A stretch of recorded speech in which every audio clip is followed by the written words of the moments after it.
दोस्तों, नमस्ते प्रणाम। आप लोग कैसे हैं? मैं अपने यूट्यूब चैनल में आप लोग का स्वागत करती हूँ और मैं आप लोग का बहुत सुंदर एक भजन गीत है सुनाऊंगी। अच्छा लगे तो कमेंट में ज़रूर बताना और लाइक सब्सक्राइब जरूर करना और कमेंट में ज़रूर बताना कैसा लगा मेरा वीडियो।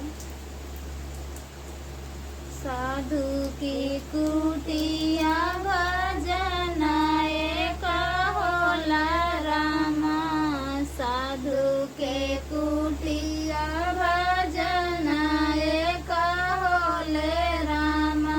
कहतु तये हम भजन सुने जाई, कहतु तये हम भजन सुने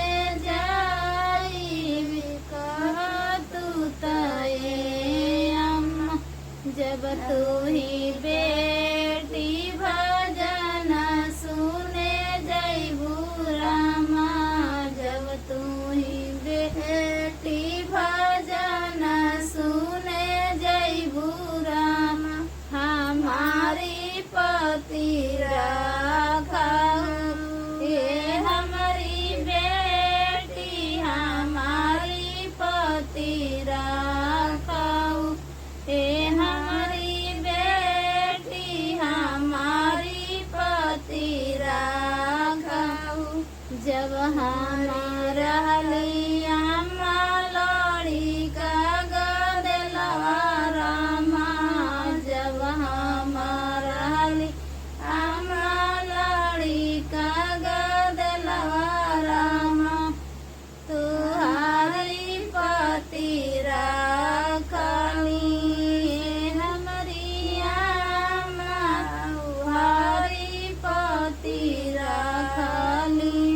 अब हम भैलिया बड़ी कसयनवा रामा, अब हम भैलिया लड़ी कसयनवा रामा। तुहारी पति राखहु श्री भगवान, तुहारी पति राखेला श्री भगवान, तुहारी पति राखेला।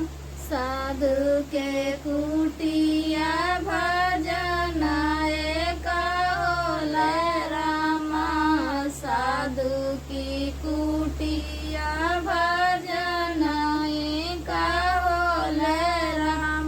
भजन सुने जाई भजन सुने जाई, हे हमारी भाभी भजन सुने जाई।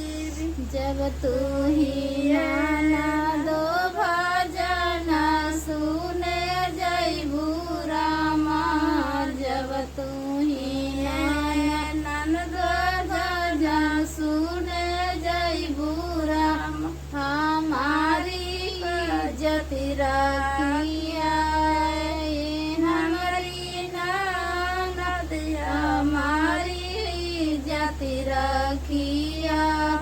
जब हम रहली भाभी लड़ी का गदला रामा, जब हम रहली भाभी लड़ी गदला राम।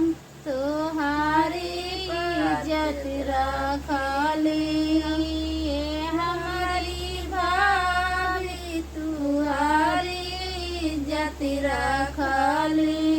अब हम भैली भाभी लड़ी का सयनवा रामा, अब हम भैली भाभी लड़ी का सयनवा राम।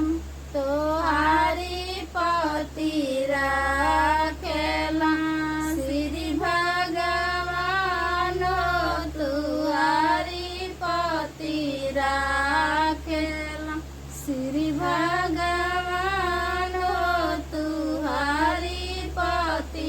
जाकेला। तो दोस्तों मेरा वीडियो कैसा लगा, और हमें वीडियो देख रहे हैं तो कमेंट में ज़रूर बताना, और लाइक सब्सक्राइब ज़रूर करना दोस्तों, प्यार दुलार देना। और मैं सभी सब्सक्राइबर को मैं प्रणाम करती हूँ, तहे दिल से नमस्कार करती हूँ। और तो ज़्यादा से ज़्यादा आप लोग सपोर्ट कीजिए और फुल वीडियो देखिए हमारा, और कमेंट में ज़रूर बताना।